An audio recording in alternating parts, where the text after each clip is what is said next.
اعوذ باللہ من الشیطان الرجیم۔ بسم اللہ الرحمن الرحیم۔ شروع اللہ کے نام سے جو بڑا مہربان نہایت رحم والا ہے۔ السلام علیکم ورحمۃ اللہ وبرکاتہ۔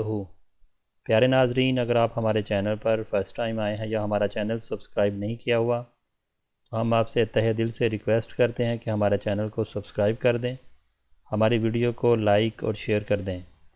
قتل کی کوشش۔ قریش تو یہ کہہ کر چلے گئے۔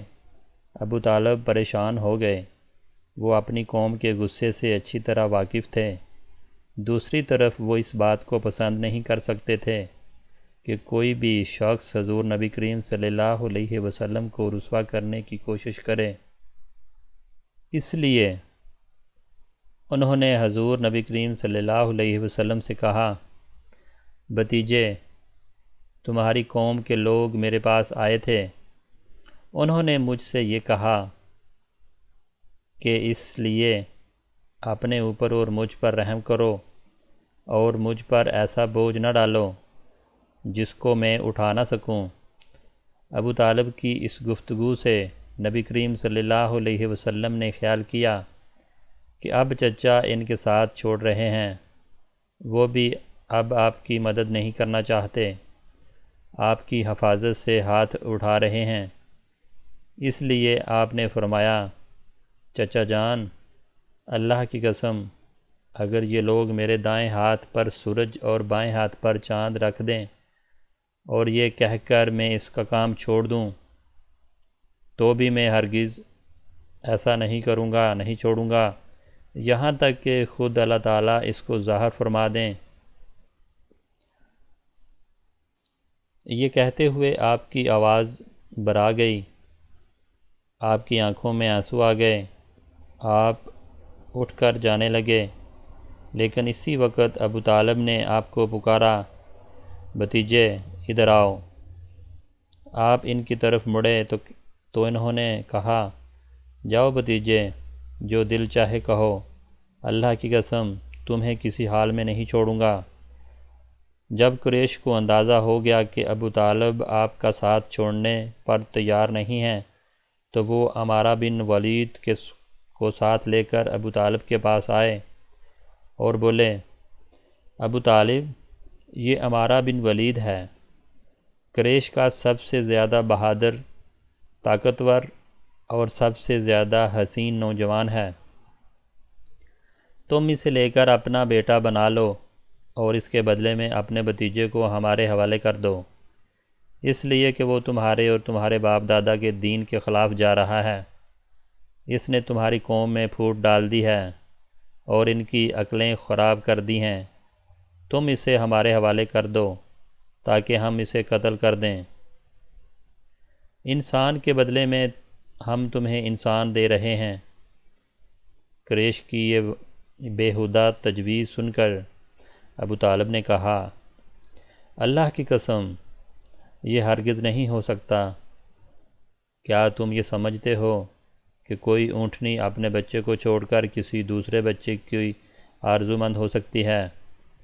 ان کا جواب سن کر ماتام بن عدی نے کہا، ابو طالب، تمہاری قوم نے تمہارے ساتھ انصاف کا معاملہ کیا ہے اور جو بات تمہیں ناپسند ہے اس سے چھٹکارے کے لیے کوشش کی ہے۔ اب میں نہیں سمجھتا کہ اس کے بعد تم ان کی کوئی اور پیشکش قبول کرو گے۔ جواب میں بولے،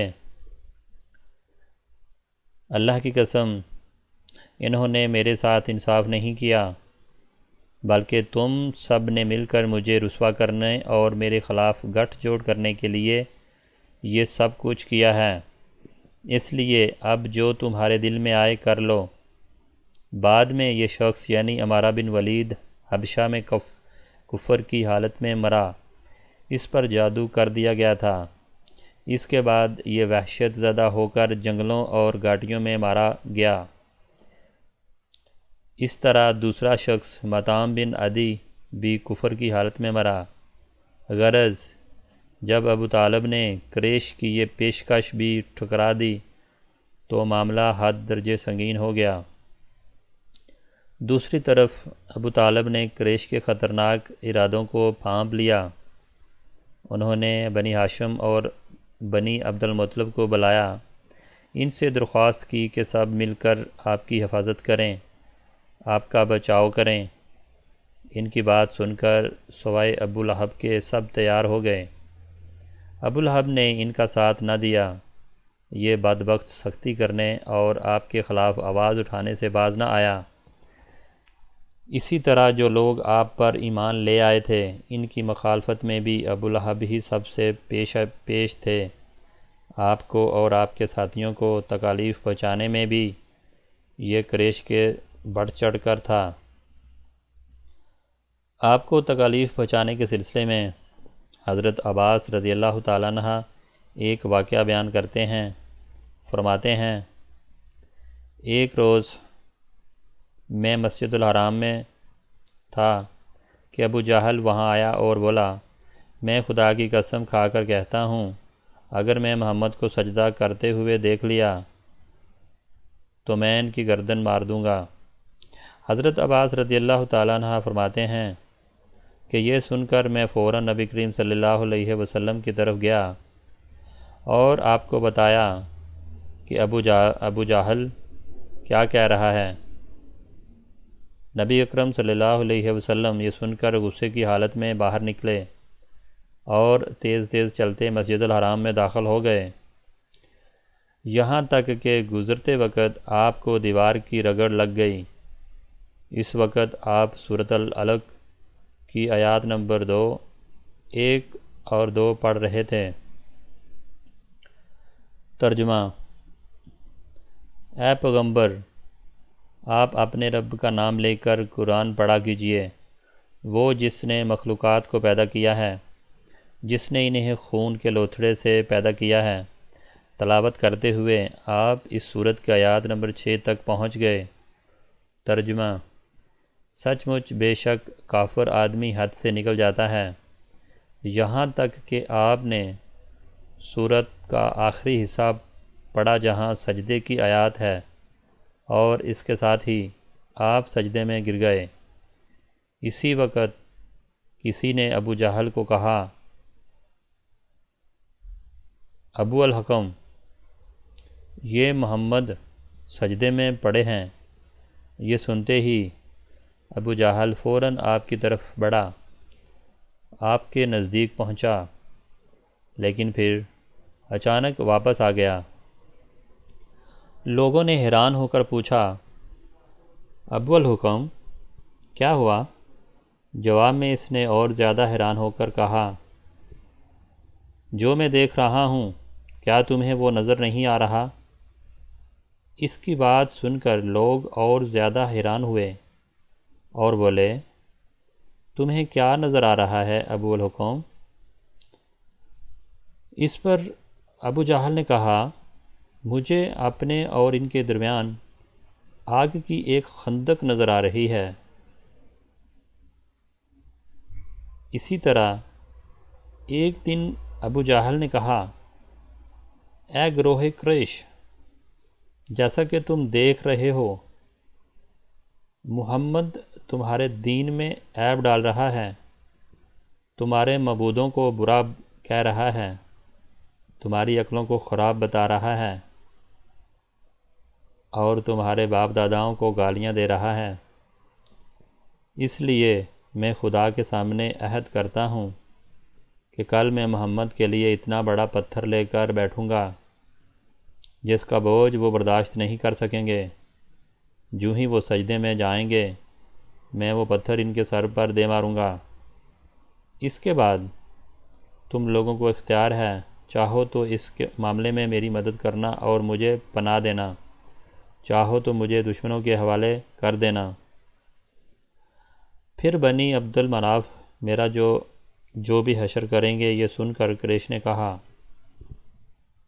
اللہ کی قسم، ہم تمہیں کسی قیمت پر دغا نہیں دیں گے، اس لیے جو تم کرنا چاہتے ہو اطمینان سے کر لو۔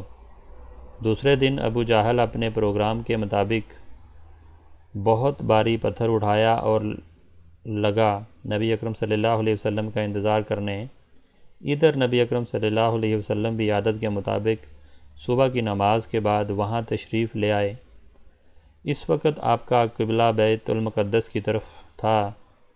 آپ نماز کے لیے رکن یمانی اور حجر اسود کے درمیان کھڑے ہو کر کرتے تھے، کعبے کو اپنے اور بیت المقدس کے درمیان کیا کرتے تھے۔ آپ نے آتے ہی نماز کی نیت باندھ لی۔ ادھر قریش کے لوگ اپنے اپنے گھروں میں بیٹھے انتظار کر رہے تھے کہ دیکھیں آج کیا ہوتا ہے، ابو جہل اپنے پروگرام میں کامیاب ہوتا ہے یا نہیں۔ پھر یوں ہی آپ سجدے میں گئے۔ ابو جہل نے پتھر اٹھایا اور آپ کی طرف بڑھا۔ جیسے ہی وہ آپ کے نزدیک ہوا، ایک دم اس پر لرزہ طاری ہو گیا، چہرے کا رنگ اڑ گیا، گھبراہٹ کے عالم میں وہاں سے پیچھے ہٹ گیا۔